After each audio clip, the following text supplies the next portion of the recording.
इसलिए इस्लाम का टारगेट राजनीति के द्वारा राष्ट्र कब्जाना है। उन्होंने हमारे आंखों के सामने 47 में कब्जा लिए भैया, दो कब्जा है हमारे आंखों के सामने। ईरान, इराक, अफगानिस्तान तो पहले ही कब्जा चुके थे। बांग्लादेश और पाकिस्तान हमारे सामने कब्जाया, उन्होंने राजनीति के द्वारा कब्जाया। अस्सलामु अलैकुम दोस्तों, वेलकम टू सेकुलर मियाँ भाई चैनल।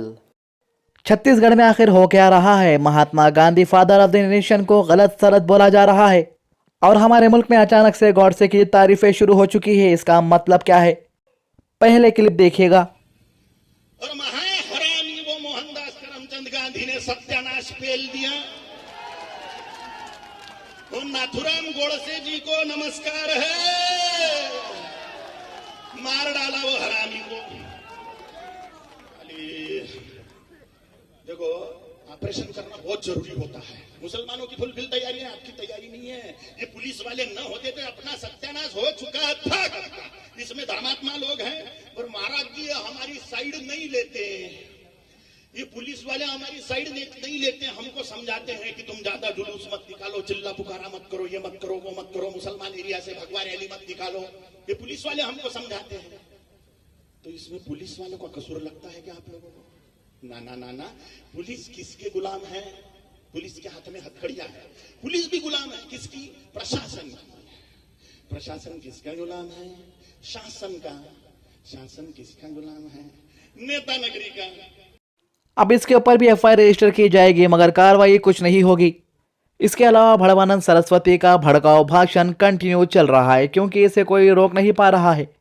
सरकार भी फेल हो चुकी है इसको रोकने के लिए। तो गोडसे जी का समर्थन करता हूँ मैं गोडसे जी को देवता तो ले मानता हूँ। गोडसे जी को, गोडसे जी बहुत हमारे लिए प्रात स्मरणीय है, वंदनीय है, नमनीय है, हमारे लिए पूजनीय है। मैं गोडसे जी को मानता हूँ, गोडसे जी का बहुत बहुत नमन करता हूँ। उनके कारण आज हम लोग जीवित हैं। गोडसे ने अपने लिए जान नहीं दी, गोडसे जी ने हमारे लिए जान दी है। तो गोडसे जी का बहुत बहुत सम्मान। और गांधी तो देखिए, गांधी तो एक गंदगी का ढेर था। गांधी कुछ था थोड़ी, गांधी तो एक गंदगी का ढेर था। गांधी अपने परिवार की महिलाओं को नहीं छोड़ा, जो उसके विश्वसनीय साथी थे उन्हें नहीं छोड़ा। ये गांधी किसे छोड़ता?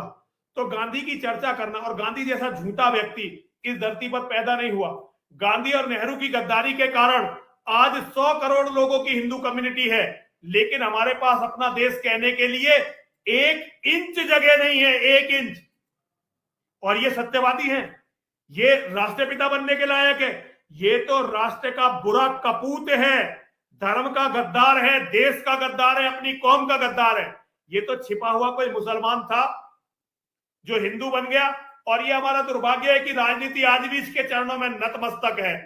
लोग राजा बनते हैं गांधी को गाली देकर, गॉडसे और सावरकर की बात कर, लेकिन जब राजा बनते हैं तो वो भक्त बन जाते हैं गांधी के। क्योंकि गांधी बनोगे तो दूसरों की औरतें मिलेंगी, अपनी औरतें मिलेंगी, खाने को अच्छे अच्छे माल मिलेंगे, पूजा होगी, लोग महात्मा बनाएंगे, नोटों पर फोटो आएगा, नोबेल प्राइज के लिए नाम जाएगा। लेकिन अगर सावरकर बनोगे तो या धर्म की रक्षा के लिए लड़ना पड़ेगा, जेल जाना पड़ेगा, यातनाएं सहनी पड़ेंगी, कोलू चलाना पड़ेगा। अब इस चक्कर में कौन पड़े भैया? गांधी बने रहो, गांधी गांधी करते रहो, गांधी गांधी करते रहो। गांधी ने हमारी लाखों औरतों के साथ बलात्कार करवाए, तुम करोड़ों के साथ करवाओ। गांधी ने 1 करोड़ हिंदू मरवाए, तुम 100 करोड़ हिंदू मरवाओ। इसी का नाम तो गांधीवाद और गांधी का चेलावाद है। यूपी सरकार ये सोच रही है कि इसके भड़काऊ भाषण से वो इलेक्शन जीतेंगे, मगर उनकी ये सोच जल्द नाकामयाबी में बदल जाएगी। धर्म सांसद पर जनाब असदुद्दीन ओवैसी साहब का क्या कहना है, जरा वो भी सुन लीजिएगा आप। उत्तराखंड हरिद्वार में एक धर्म संसद हुआ। क्या हुआ? अब धर्म संसद में उत्तराखंड में बीजेपी की सरकार, आज भारत के प्रधानमंत्री नरेंद्र मोदी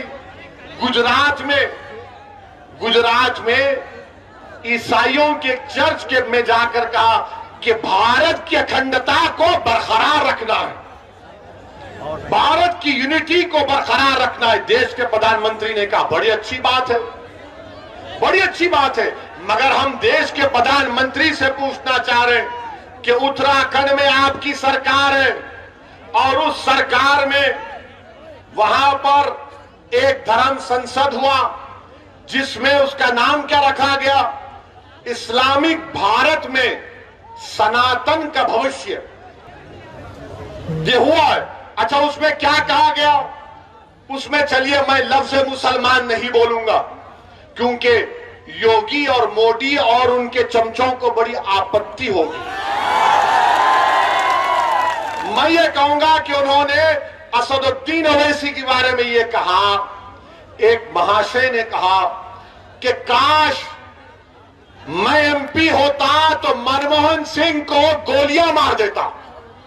देश का मनमोहन सिंह 10 साल का प्रधानमंत्री, अगर मैं पार्लियामेंट में होता तो एक महाशय बोले, उनका नाम नहीं बोलना चाह रहा हूं मैं, ना छोड़िए, नाम तो सिर्फ अल्लाह का रहेगा, याद रखो, नाम तो सिर्फ अल्लाह का रहेगा और किसी का नाम नहीं रहेगा इंशाअल्लाह ताला। अब उस पर भी इनको तकलीफ हो जाएगी। तो एक महाशय ने कहा कि अगर मैं पार्लियामेंट में होता तो नाथूराम गोडसे की तरह 6 गोलियां भारत के एक्स प्राइम मिनिस्टर को गोली मार देता। अब आप सोचिए थोड़ी देर के लिए, जो मोदी के भक्त हैं उनसे भी कह रहा हूं, अगर कोई फेसबुक पर योगी और मोदी के बारे में कुछ अनाप शनाप लिख दे तो 4 घंटे के अंदर हजरत पुलिस उसके घर को पहुंच जाती, चल हमारे साथ। खाली फेसबुक पर देश के एक प्रधानमंत्री के ओहदे पर रहने वाले मनमोहन सिंह से कहा जा रहा है कि अगर हम होते तो तुझे 6 गोलियां मार देते। आपको मालूम, लंबा अरसा हो चुका ये होकर, 4-5 दिन हो चुके, एक भी गिरफ्तारी नहीं हुई, एक भी गिरफ्तारी नहीं हुई है। अरे मनमोहन सिंह की तो इज्जत नहीं करते तो देश के प्रधानमंत्री के ओहदे की तो इज्जत करो। आज मोदी प्रधानमंत्री है, कल कोई और होगा इंशाअल्लाह, मगर उस ओहदे की तो अजमत, उसका इकबाल रहना चाहिए ना। कोई कैसे खड़े होकर कह सकता है, कोई कैसे खड़े होकर कह सकता है कि मैं पार्लियामेंट में होता तो 6 गोलियां मार देता। मगर कोई एक्शन उत्तराखंड की बीजेपी की सरकार ने नहीं लिया। एक और महाशय थे, उन्होंने क्या कहा, उत्तराखंड के ईसाइयों को कहा क्रिसमस नहीं मनाना, क्रिसमस मनाओगे तो फिर तुम्हारी खैर नहीं है। अच्छा, एक और महाशय ने कह दिया कि मैं भगवा संविधान दे रहा हूं। अब हम पूछना चाहते हैं मोदी जी से, क्या आप ये भगवा संविधान को लेकर आएंगे या अंबेडकर के बनाए हुए संविधान को बरकरार रखेंगे? अगर से कोई भी सोशल मीडिया के ऊपर मोदी, अमित शाह अगर योगी के खिलाफ कुछ टिप्पणी करेगा तो 4 घंटे के अंदर, जैसे असद साहब ने कहा, पुलिस उसे गिरफ्तार कर रही है और उसे जेल में डाल रही है। मगर गांधी जी और मनमोहन सिंह के खिलाफ जो गंदी गंदी गालियों का इस्तेमाल हो रहा है, उन लोगों के ऊपर एक्शन नहीं हो रहा। और 5 जनवरी से मोदी सरकार यूट्यूब भी कंट्रोल करने वाली है। जी हाँ, यूट्यूब के पास जितने भी न्यूज़ चैनल है उसको कंट्रोल करने वाली है। अब यूं समझ लीजिए, जो भी न्यूज़ चैनल वाले मोदी के खिलाफ या बीजेपी के खिलाफ बोलेंगे उसको वो लोग बंद कर देंगे। वीडियो पसंद है तो लाइक कीजिए, ज़्यादा से ज़्यादा शेयर कीजिए। अल्लाह हाफिज़।